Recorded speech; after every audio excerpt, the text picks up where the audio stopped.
الحمد لله نحمده ونستعينه ونستغفره ونؤمن به ونتوكل عليه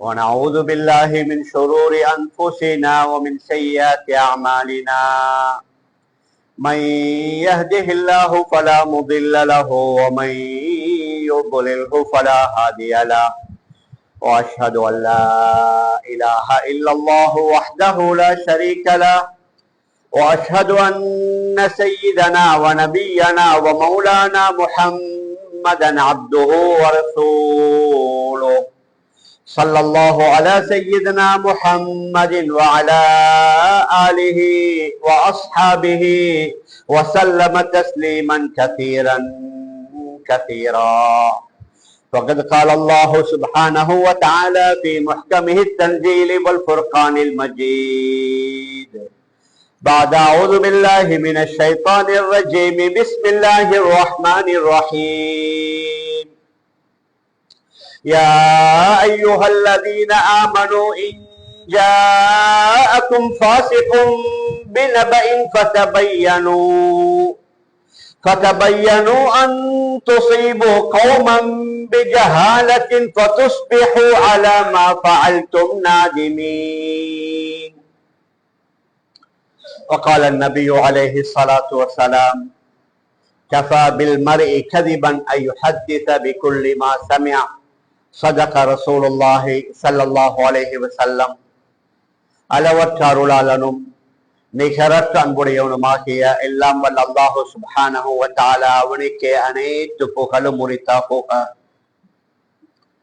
அல்லாஹ்வினால் படைத்த உலகத்திற்கு அனுப்பி வைக்கப்பட்ட மனித இனத்திற்கு சீரான நேரான நல்வழியை காட்டுவதற்காக அல்லாஹ்வினால் அனுப்பி வைக்கப்பட்ட நபிமார்கள், ரசூல்மார்கள், தீர்க்கதரிசிகள் அனைவர்களுக்கும் தலைவராக முத்திரையாக கடைசியாக உலகத்திற்கு அனுப்பி வைக்கப்பட்ட என்னுடைய உயிரினும் இனிய ஹதரத் ரசூலுல்லாஹி ஸல்லல்லாஹு அலைஹி வஸல்லம் அவர்கள் மீதும் அவர்களை தொடர்ந்து பின்பற்றி வாழ்ந்த அத்துணை நல்லடியார்கள் மீதும் அல்லாஹ்வின் சாந்தியும் சமாதானமும் எங்கெங்கும் உண்டாவதாக. அல்ஹம்துலில்லாஹ். கணேசருக்குரிய பெரியார்களே, அன்பிற்குரிய கனவான்களே, சகோதரர்களே, உலகத்துல வாழக்கூடிய இஸ்லாமியர்கள் எவ்வாறு வாழ வேண்டும், அவர்களுடைய நடை உடை பாவனைகள் எவ்வாறு அமைய வேண்டும், அவர்களுடைய வணக்க வழிபாடுகளில் நாம் எவ்வாறு ஈடுபட வேண்டும், நம்முடைய தொழில், குடும்பம், சமூகங்களுடன் நம்முடைய உறவு எவ்வாறு இருக்க வேண்டும் என்றெல்லாம் அடிக்கடி நமக்கு ஞாபகப்படுத்தப்பட்டு கொண்டிருக்கின்றது. எது அவசியமோ அதை பற்றி மிக கூடுதலாக ஞாபகப்படுத்தப்படுகின்றது. கடந்த ஒரு 30-40 வருடங்களுக்கு முன்னால அவசியமாக இல்லாமல் இருந்த ஒன்று நானும் நீங்களும் வாழக்கூடிய இந்த காலகட்டத்தில் அவசியத்தை போன்று மாறிவிட்டது. அதுதான் நாம் யூஸ் பண்ணக்கூடிய நம்முடைய மொபைல் போனாக இருக்கலாம், நம்முடைய அதிகமான கால நேரங்கள் கழியக்கூடிய சோசியல் மீடியாவாக இருக்கலாம். அதனால உலகம் எந்த போக்கிலே போகிறார்களோ நாமும் அவ்வாறு போக முடியாது. அல்ஹம்துலில்லாஹ், நம்முடைய மார்க்கத்தில் அனைத்து விடயங்களுக்கும் வழிகாட்டுதல் தரப்பட்டிருக்கிறது.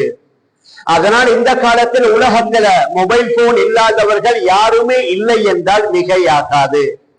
அத நாட்டுடைய தலைவனிலிருந்து அடிமட்டத்திலே உள்ள பாதைகளை சுத்தம் செய்யக்கூடியவர்கள் வரை எல்லோருடைய கைகளிலேயும் உலா வந்து கொண்டிருக்கக்கூடிய இந்த மொபைல் போன். மேலான பெரியார்களே, சகோதரர்களே, அதை நாம் எவ்வாறு பயன்படுத்த வேண்டும், அதிலே நம்முடைய ஈடுபாடுகள் எவ்வாறு அமைய வேண்டும் என்பதைத்தான் இன்றைய தினத்திலே நாம் பார்க்கலாம்.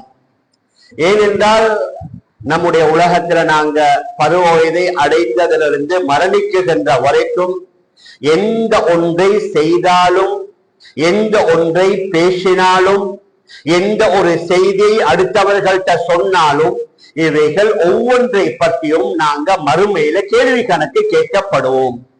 இவைகளை நாங்க எல்லோருமே நம்பி இருக்கிறோம். அதனால நமக்கு தரப்பட்டிருக்கிற காலம், நமக்கு தரப்பட்டிருக்கிற நேரம், நாம் விரும்பிய மாதிரி நம்முடைய கால நேரத்தை கழிக்க முடியாது. காலம் எவ்வளவு முக்கியமானது என்றால், குர்ஆன்ல 114 சூறாக்கள், அதுல 2 சூறாக்களுக்கு அல்லாஹ் காலத்துடைய பெயரை வைத்திருக்கிறான். ஒன்று சூரத்துல் அஸ்ர், அதுவும் காலம். மற்றொன்று சூரத்து தஹர், அதுவும் காலம். 114 சூறாக்களில் 2 சூறாக்களுக்கு, அத்தியாயங்களுக்கு அல்லாஹ் காலத்துடைய பெயரை வைத்திருக்கின்றான். காலம் என்று மொட்டையாக சொல்லியும் அல்லாஹ் விடவில்லை. கோடை காலம், மாரி காலம். லீலாஃபி குரைஷ் ஈலாஃபிஹிம் ரிஹ்லத்தஷ் ஷிதாஇ வஸ்ஸைஃப். குளிர்காலத்துடைய கோடை காலத்துடைய 2 பிரயாணங்களை நாம் குறைஷியர்களுக்கு இலகுவாக்கி கொடுத்ததற்காக இந்த பைத்துல்லாவுடைய ரப்பை அவர்கள் வணங்கட்டும் என்று குர்ஆனில் அல்லாஹ் கூறுகின்றான். காலங்களிலே அதிகாலை வேலையை பற்றியும் அல்லாஹ் கூறுகின்றான். வல் ஃபஜ்ர், அதிகாலை வேலையின் மீது சத்தியமாக, முற்பகலின் மீது சத்தியமாக. காலங்களை பற்றியும் நேரங்களை பற்றியும் அல்லாஹு சுப்ஹானஹு வ தஆலா குர்ஆன்ல குறிப்பிட்டு கூறியதற்குரிய காரணம் இவைகள் பொறுமதி வாய்ந்தது. இவைகளை எங்களால் கணக்கிட முடியாது. இதனுடைய பெருமதியை எங்களால் மற்றிட முடியாது. மேலான பெரியார்களே, சகோதரர்களே, அதனால் இந்த காலங்களில் நம்முடைய வேலைகள் எவ்வாறு, நம்முடைய பேச்சுக்கள் எவ்வாறு அமைகிறது என்பதை பற்றி கயாமத்துடைய நாளையில் அல்லாஹ் நம் ஒவ்வொருவரிடமும் கேட்பான். உங்களுக்கு தெரியும், நாங்க எல்லோரும் மொபைல் போன் பாவிக்கிறோம். எல்லாருடைய இப்ப மொபைல் போன்ல ஆரம்பத்துல சிம் கார்டு, இப்ப சிப் கொண்டு வந்திருக்குது. ஏதோ ஒரு அடிப்படையில ஏதோ ஒன்றை மொபைல் போன்ல வைத்தால் தான் அதுல உள்ள எங்களுடைய மெமரி, எங்களுடைய கண்டெக்ஸ்ட், இவைகள் அனைத்தும் பாதுகாக்கப்படும். அல்லாஹு சுப்ஹானஹு வ தஆலா நம்முடைய உடம்புல, அல்லாஹு சுப்ஹானஹு வ தஆலா நம்முடைய உடல்ல வலது இடது கைகளில் மலக்குமார்களை சாட்டி இருக்கிறான். நாங்க பேசுவது மட்டுமல்ல, உள்ளத்தில் நினைப்பது. சூரா காஃப்ல வலகத் خلقنا الانسان ونعلم ما توسوس به نفسه ونحن اقرب اليه من حبل الوريد. திட்டமாக நாம் மனிதனை நாம் தான் படைத்தோம். அவனுடைய உள்ளத்தில் ஊசலாடக்கூடிய விடயங்களையும் நாங்கள் அறிவோம். நாம் அவனுடைய கழுத்திலே உள்ள பிடரி நரம்பை விட சமீபமாக இருக்கிறோம். இது யத்தலக்கல் முத்தலக்கையான் அனில் யமீனி வ அனிஷ் ஷிமாலி கஈத். எடுத்தெழுதக்கூடிய 2 எழுத்தாளர்கள், மலக்குமார்கள் அவருடைய வலது பக்கத்திலேயும் இடது பக்கத்திலேயும் அமர்ந்திருக்கிறார்கள்.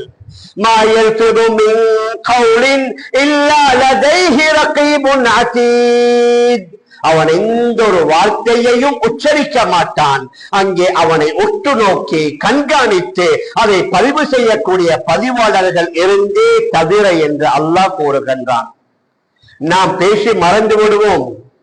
சில வேளை நாங்க பேசவே இல்லை, நாங்க சொல்லவே இல்லை என்று சில நேரங்களில் நாங்க மறுத்து விடுவோம். கயாமத்துடைய நாளையில் இந்த உலகத்தில் நாங்க பேசி நின்ற வாய்க்கு அல்லாஹ் போட்டு விடுவான். அந்த நேரத்தில் நம்முடைய கரங்கள் பேசும், நம்முடைய கால்கள் அல்லாஹ்வுக்கு முன்னால சாட்சி சொல்லும்.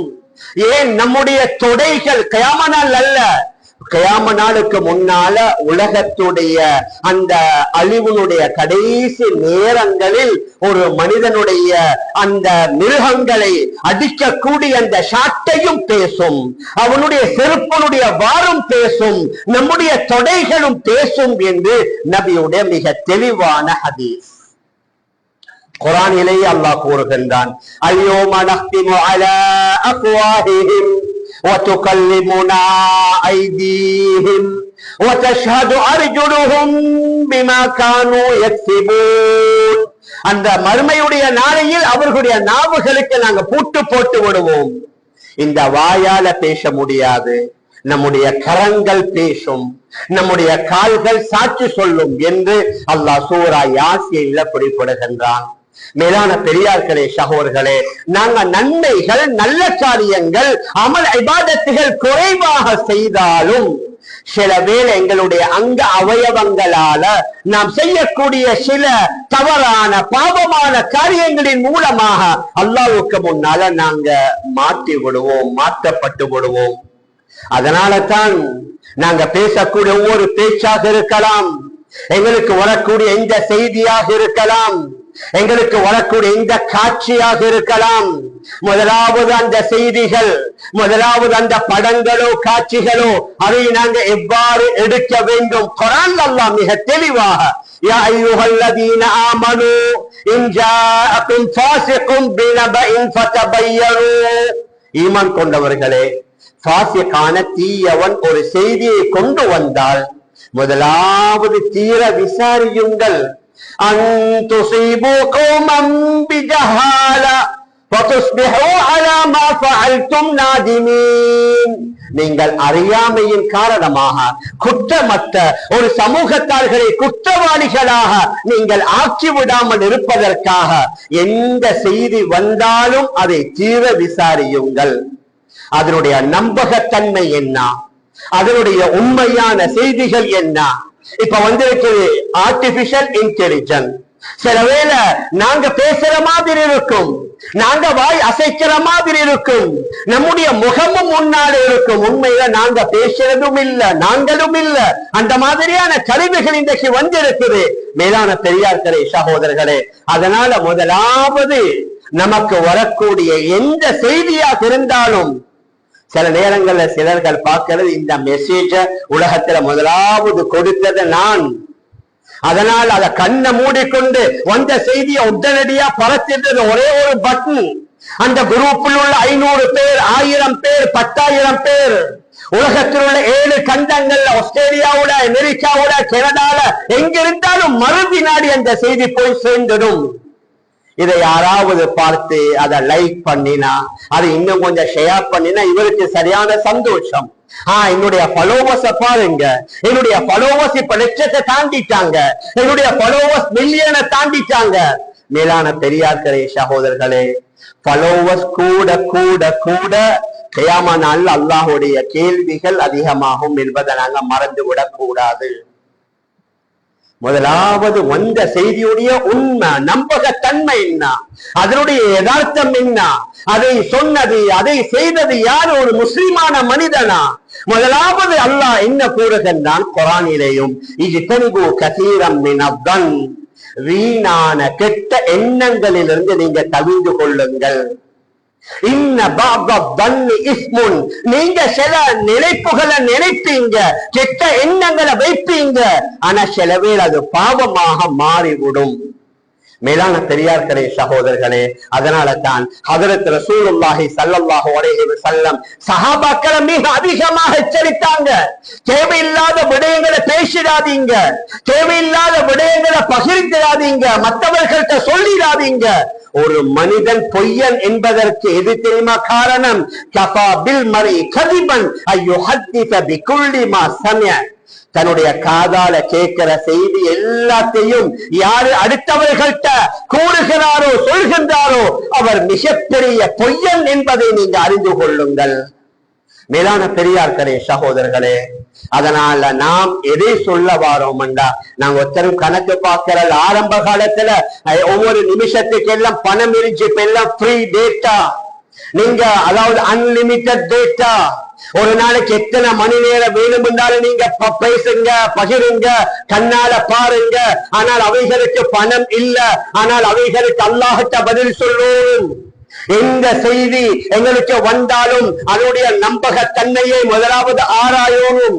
யாரையாவது பற்றி ஒரு தவறான செய்திகள் வந்தா அது சரிதான், நாங்க பார்த்தோம் தானே கடந்த காலங்கள் அவருடைய நடவடிக்கை, அவருடைய போக்குவரத்து, அவருடைய நண்பர்கள், அவருடைய கூட்டாளிமார்கள், இதெல்லாம் பார்த்த இவர் செய்திருப்பார் என்று உடனடியாக ஷைத்தான் நம்முடைய கல்புல போட்டு விடுவான். மேலான பெரியார்களே, சகோதரர்களே, அதனால நபியுடைய காலத்துல நபியுடைய மனைவிக்கு கூட அல்லாஹு சுப்ஹானஹு வ தஆலா பெரிய ஒரு சோதனையை கொடுத்தான். ஹஜ்ரத் ஆயிஷா ரலியல்லாஹு அன்ஹா நபியுடைய துணைவிமார்களில் மிகச் சிறிய வயதுடையவர்கள்.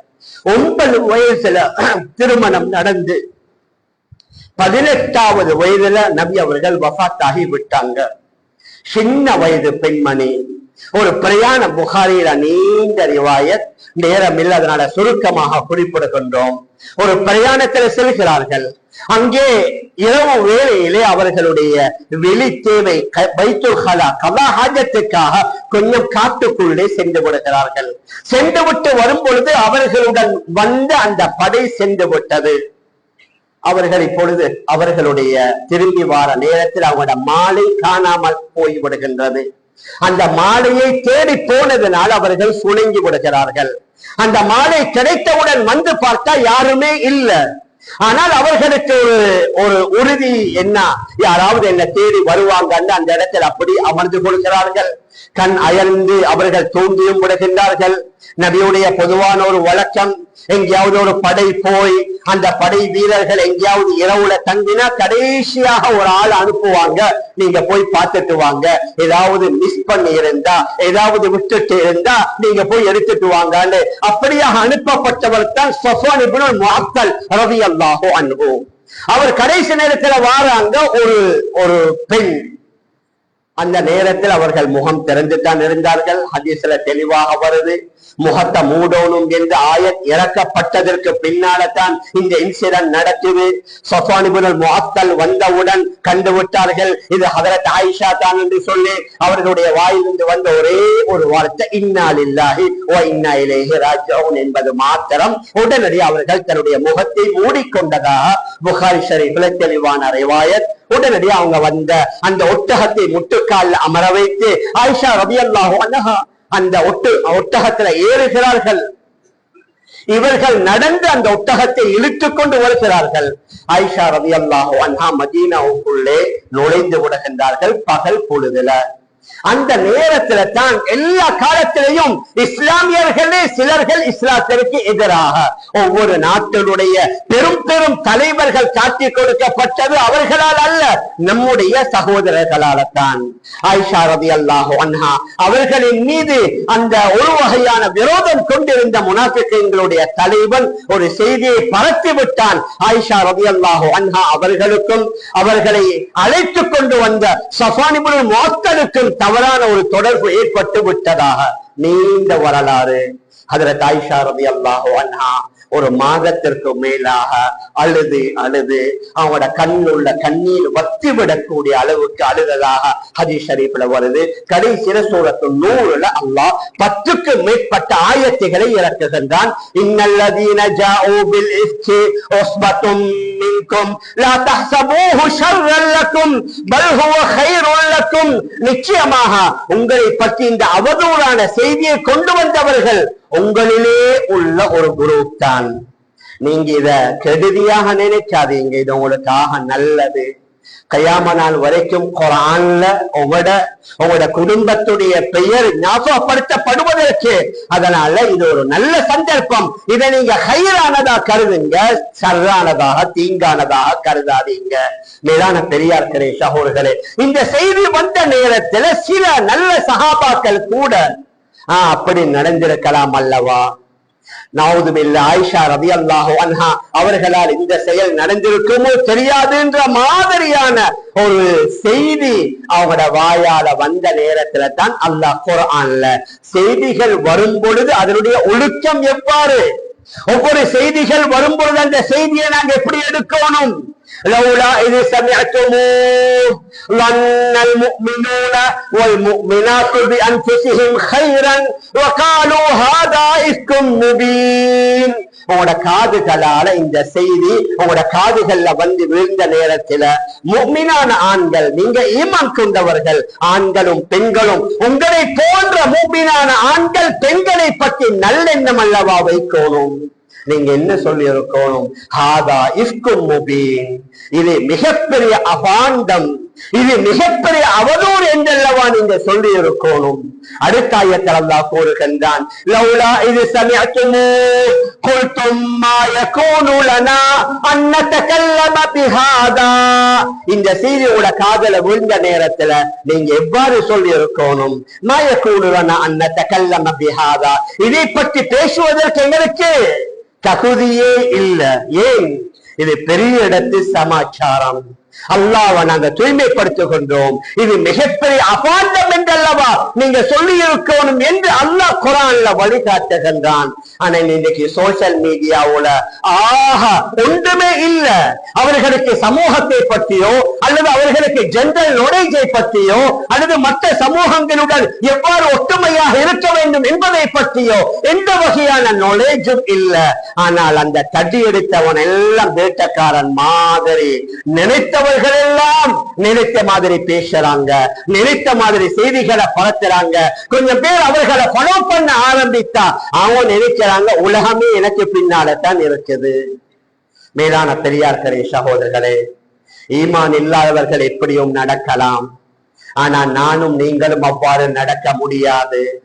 எந்த அளவுக்கு தவறுகளை மறைக்கணும் என்றா சொந்த தந்தைக்கு கூட ஹஜ்ரத் உமர் ரலியல்லாஹு அன்ஹு எச்சரித்தார்கள், மகளுடைய குறைய வேறு யாருக்கும் சொல்லக்கூடாது.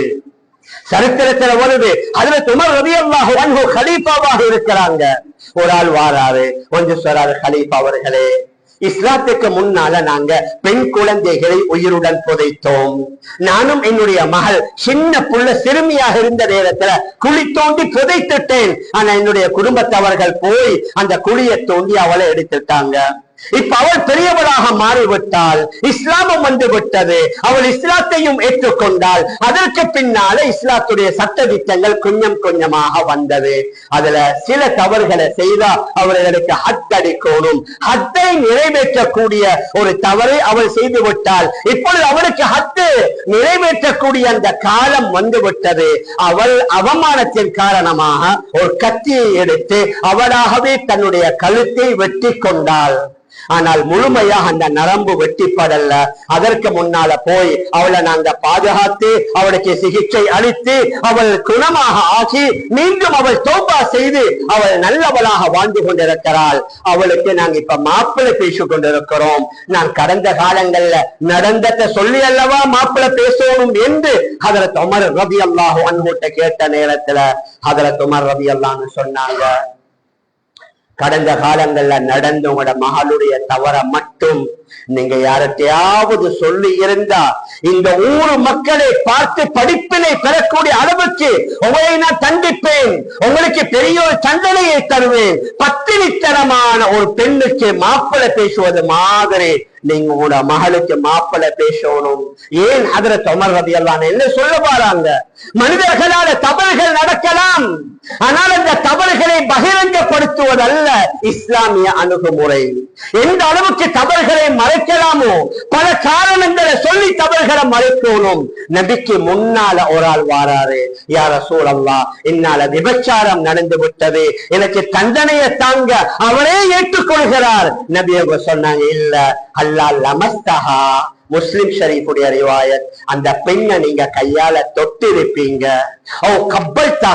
அல்லது அந்த பெண்ணை நீங்க கிஸ் பண்ணி இருப்பீங்க, முத்தமிட்டு இருப்பீங்க, அல்லது சொன்னாங்க நீங்க மதுபானத்தை அறிந்து போதையில உணர்கின்றீர்களோ தெரியல, அல்லது சொன்னாங்க இவருக்கு பைத்தியம் பிடித்திருக்கிறதோ தெரியாது. எந்த அளவுக்கு இந்த பல காரணங்களை சொல்லி தான் தவறு செய்ததாக சொன்னவரே கூட நபி அவர்கள் நிரபராதியாக்க பார்த்தாங்க. ஆனா அல்லாஹ் இன்னைக்கு மன்னிக்கோடும், எங்கள் அநேகமானவர்கள் குற்றமே செய்யாதவர்கள், நிரபராதிகள், ஆனால் ஏதேனோ சில காரணங்களை வைத்து, அது சொந்த காரணங்களாக இருக்கலாம், பொறாமையாக இருக்கலாம், அவருடைய முன்னேற்றத்தை சகிக்க முடியாதவர்களாக இருக்கலாம், குற்றமற்றவர்களை குற்றவாளிகளாக மாற்றி அந்த சோசியல் மீடியாவுல அவரை எப்படி எப்படி எல்லாம் அவமானப்படுத்தலாமோ கேவலப்படுத்தலாமோ அவ்வாறெல்லாம் அவமானப்படுத்தக்கூடிய பல நிகழ்வுகளை ஒவ்வொரு நாளும் நாங்க பார்த்து கொண்டிருக்கிறோம். மேலான பெரியார்களே, அன்பிற்குரிய கனவான்களே, சகோதரர்களே, அதனால மற்றவர்களுடைய கண்ணியம், கௌரவம், மானம், மரியாதை அது பாதுகாக்கப்படணும். ஹஜ்ரத் உமர் ரலியல்லாஹு அன்ஹு அவர்களுடைய இன்னும் ஒரு அழகான உபதேசம் தான் சொன்னாங்க, இன்னலில்லாஹி இபாதன், இன்னலில்லாஹி இபாதன் யுமீதூனல் பாத்தில பிஹஜ்ரிஹி வயுஹ்யூனல் ஹக்க பிதிக்ரிஹி. எவ்வளவு அழகான ஒரு வார்த்தை சொன்னாங்க. அல்லாஹ்வுடைய சில நல்லடியார்கள் இருக்கிறாங்க, பாத்தில் வீணானது, பொய்யானது, தவறானது அதை இல்லாமலாக்கணும்டா அதை பத்தி பேசக்கூடாது. நல்லவைகள் உலகத்துல உருவாகணும், அதை பத்தி பேசணும். இன்றைக்கு உலகத்தில் உள்ள அநேகமான மீடியாக்கள் அவர்கள் பிரசாபம் அடையணும், அவர்கள் ஃபேமஸ் ஆகணும் என்பதற்காக நல்லவைகளை விட தவறானவைகளை தான் கூடுதலாக பரத்துறாங்க. மேலான பெரியார்களே, சகோதரர்களே, அதெல்லாம் நாங்க எல்லோரும் கியாம நாள்ல அல்லாஹ்வுக்கு முன்னால நிறுத்தப்படுவோம். அவன் நம்மிடத்துல கேள்விகளை கேட்பான். நாங்க பதில் சொல்லாவிட்டாலும் நம்முடைய உறுப்புகள் பதில் சொல்லும். அதனால இந்த காலத்துல அந்த சோசியல் மீடியாவுல எதுவாக இருந்தாலும் சரி, அதுல எவ்வளவு நேரங்களை நாங்க கழிக்கணும். இது வந்ததற்கு பின்னால் இன்றைக்கு கணவன் மனைவியோட பேசுறதுக்கு நேரம் இல்ல. வீட்டுக்குள்ள வரும் பொழுது பேசிக்கொண்டே வருவாரு போன்ல. வந்து நீங்க ஒரு பிளேட் ஊத்துங்க, ஒரு டீ ஊத்துங்க சொல்லிக்கொண்டு செட்டில் உட்கார்ந்து கொண்டு பார்த்து கொண்டே இருப்பார். அதற்கு பின்னால சாப்பாடு வச்சா வாய் சாப்பிடும், கண் அதை பார்த்து கொண்டு இருக்கும். மனைவி அவ ஒரு ரூம்ல, மகன் இன்னும் ஒரு ரூம்ல, மகள் வேறொரு ரூம்ல. வீட்டுல 5-6 பேர் இருந்தாலும் வீட்டுல நிசப்தம். ஏன்? எல்லாரும் காதுல ஹெட்செட் அடிச்சு கொண்டு அவங்களோட பாட்டுல பார்த்து கொண்டு, சில வேளை சிரிக்கிற, சில வேளை எதையாவது என்ன முக சாயலை பார்த்து விளங்கேனும். மேலான பெரியார்களே, சகோதரர்களே, வீட்டுக்குள்ளுக்கு வந்தா அது மனைவிக்குரிய நேரம், பிள்ளைகளுக்குரிய நேரம். மனைவியை பேச விடணும், அவங்களோட பேச்ச நாங்க கேட்கணும். காலை முதல் மாலை வரைக்கும் என்னென்ன நடந்தது அவர்களுடன் பேச அவர்களுக்கு கால அவகாசம் கொடுக்கணும். அவர்களுடைய பேச்சுக்களை நாங்க பேசணும். நம்முடைய பிள்ளைகள் பாடசாலை போனீங்களா, மதரசா போனீங்களா, என்ன நடந்துச்சு, என்ன பேசினாங்க, எப்படி நடந்து கொண்டாங்க, எங்கட வாப்பா உம்மமார் எங்களுக்கு சொல்லி தந்தாங்கல்லவா சின்ன வயதுல. அப்ப அதாவது ஒரு 40-50 வருடங்களுக்கு முன்னால மொபைல் போனும் இல்ல, டிவியும் இல்ல, டெலிவிஷனும் இல்ல. ரேடியோல கொஞ்ச நேரம் இஸ்லாமிய நிகழ்ச்சி போவோம், அதை மட்டும்தான் கேட்பாங்க. மற்ற இரவு நேரங்கள் எப்படி கழிஞ்சிச்சு. மேலான பெரியார்களே, சகோதரர்களே, சில நேரங்களில் காலை வேளையில பாடசாலைக்கு அந்த வாகனங்கள்ல ஸ்கூல் மாணவ மாணவிகள் போறது நீங்க பார்த்திருப்பீங்க. அதிகமான மாணவ மாணவிகள் சீட்ல உட்கார்ந்து கொண்டு தூங்கி கொண்டு தான் போவாங்க. ஏன் இரவுல தூங்கலையாண்டா? உண்மையும் அதுதான், அவங்க சரியா தூங்கல்ல. இரவேல 1 மணி 2 மணி வரைக்கும் அவர்களுடைய மொபைல் போன்ல, இரவு 1 மணி 2 வரைக்கும் அவர்கள் அதற்குள்ள பிஸி. காலையில மிச்சம் கஷ்டப்பட்டுத்தான் அவர்களை எழுப்பி அவர்களுடைய ஆடைகளை மாற்ற வைத்து கடையாப்பங்களை கொடுத்து அவர்களை வாகனத்துல ஏற்றினாலும் தூக்கம். நிறைய சின்ன பிள்ளைகள் இப்ப கண்ணாடி, மூக்கு கண்ணாடி போடுறாங்க. ஏன்? கண் சீக்கிரமா பழுதாகுது. எங்களோட ஒவ்வொரு அவயங்களுக்கும் அல்லாஹ் சுப்ஹானஹு வ தஆலா ஒரு வரையறையை வைத்திருக்கிறான். உலகத்துல பாருங்க, நாங்க வேலை செய்வதற்கும் அரசாங்கம் 56 வயதா, 58 வயதா, 60 வயதா நீங்க ரிட்டையர்மெண்ட் ஆகணும். ஏன்? அதற்கு மேலால் இந்த உடம்பு தாங்காது. மேலான பெரியார்களே, சகோதரர்களே, அதனால எங்களுடைய அங்க அவயவங்கள் கண்ணால் எவ்வளவு நேரம் பார்க்கணும், காதால் எவ்வளவு நேரம் கேட்கணும். இத தாண்டினா கண் பழுதாகும். இத கூடுதலா யூஸ் பண்ணினா காது செவிடாகும். அது மாத்திரமல்ல, இவைகளை பற்றி இவர்களுக்கு நாங்க செய்ய வேண்டிய ஹக்குகள் இருக்குது. நபி அவர்கள் சொன்னார்கள், இன்ன லிஸௌஜத்திக அலைக ஹக்கா, உங்களோட மனைவிக்கும் ஒரு ஹக் ஒன்று இருக்குது. நாங்க நினைக்கிறது என்ன, அவர்களுக்கு உணவும், அவர்களுக்கு உடையும், அவர்களுக்கு நகையும், அவர்களுக்கு தேவையான வீட்டு சாமான்களை வாங்கி கொடுக்கிறது மட்டுமல்ல ஹக்கு. அவர்களுடன் அமர்ந்து பேசணும், நம்முடைய இந்த உடம்புக்கு ஓய்வு கொடுக்கணும், இரவையில தூங்கணும். இப்ப சமீப காலமாக நாங்க பார்க்கலாம், இப்ப சிலவங்க புட்சல் போறது ராவ் 12 மணிக்கு 11 மணிக்கு தான் புட்சல்ல புக் பண்ற. தூங்குற நேரத்துல தான் தூங்கணும், விளையாட்டுற நேரத்துல விளையாடணும். மேலான பெரியார்களே, அன்பிற்குரிய கனவான்களே, சகோதரர்களே, இந்த உலகம் எங்கேயோ போய்கொண்டிருக்கிறது. அல்லாஹ்வுக்கு கொடுக்க வேண்டிய ஹக் கொண்டு இருக்குது. ஹதீஸ்ல தெளிவாக நபி அவர்கள் சொன்னார்கள், இன்ன லிரப்பிக அலைக ஹக்கா, உங்களோட அல்லாஹ்வுக்கும் ஒரு ஹக் கொண்டு இருக்குது. வெறும் 5 நிமிஷம் வந்து தொழுது முடித்ததோட அந்த அல்லாஹ்வுடைய ஹக்கு முடிவடையாது. கொஞ்சம் உட்காரணும், அமரணும், அல்லாஹ்வை zikr செய்யணும், அல்லாஹ்வுடைய கலாமாகிய குர்ஆன ஓதணும், நல்ல 4 விஷயங்களை காதால கேட்கணும், அமைதியா உட்கார்ந்து அல்லாஹ்வுடைய படைப்பினங்களை பற்றி சிந்திக்கணும். மேலான பெரியார்களே, அன்பிற்குரிய கணவான்களே, சகோதரர்களே, அதனால நாங்க பார்க்கலாம், உலகம் எங்கேயோ போய்கொண்டிருக்கிறது. இந்த சோசியல் மீடியாவின் மூலமாக எத்தனையோ பேர்களுடைய வாழ்க்கை சீரழிந்து சின்ன பின்னமாகி, இவர் அவரை ஏசர, அவர் இவரை ஏசர, அதற்கு பின்னால் அது பெரிய சண்டையாக மாறி அடிப்பொடியாக மாறி சில வேளங்கள்ல கணவன் மனைவியுடைய பிரிவு கூட ஏற்படுது. அதோட ஆக பெரிய சங்கடம் என்னன்னு சொன்னா, இத புடிச்சு உடனடியா பேஸ்புக்ல போடணும், இத நம்முடைய குரூப்ல உள்ளவங்க பார்க்கணும். கணவனும் மனைவியும் வெளிநாடுகளுக்கு போனா அந்த மனைவிய மற்றவங்களுக்கு காட்டலாம், அது அவருடைய மனைவி. இவர் படம் புடிச்சு காட்டுறது, எங்கேயாவது திருமணங்களுக்கு போனா, ஹோட்டல்ல தங்கினா, அவங்க சாப்பிட்டா ஸ்விம்மிங் பூல்ல குளிக்கிறதையும் எடுத்து போடுறாங்க சோசியல் மீடியாவுல. அதை விட பெரிய ஒரு சங்கடம் என்னன்னா, லைஃப்ல ஒரே ஒரு பைத்துல்லாவுக்கு போறது, தவாஃப் செய்ய, அங்க அல்லாஹ்வுடைய அந்த சிந்தனையோட ஒரு ஒழுக்கமா தவாஃப் கூட செய்யலாம். அங்கேயும் செல்ஃபி எடுத்து என்ன காபத்துல்லாவை கண்டு இல்லையா? எங்கட போன கூட இன்றைக்கு நீங்க கூகுள்ல சேர்ச் பண்ணினா மிக தெளிவாக அதனுடைய வெளி, அதனுடைய உள்ளெல்லாம் பார்க்கலாம். என்ன மக்களுக்கு காட்டுவதற்கு, நான் உம்ராவுக்கு போனேன், நான் மக்காவுக்கு போனேன், நான் மதீனாவுக்கு போனேன். நபியுடைய அந்த மதீனாவுல ரவுலாவுக்கு முன்னால பெரிய கஷ்டம் என்னண்டா, அங்க சலாம் சொன்ன போனவர்களுடைய வாயில சலாம் இல்ல. எல்லாரும் மொபைல் போனை தூக்கி கொண்டு அந்த நபியுடைய ரவுலாவை கைய ஒசத்தி என்ன சொல்றாங்க, வீடியோ பிடிக்கிறாங்க.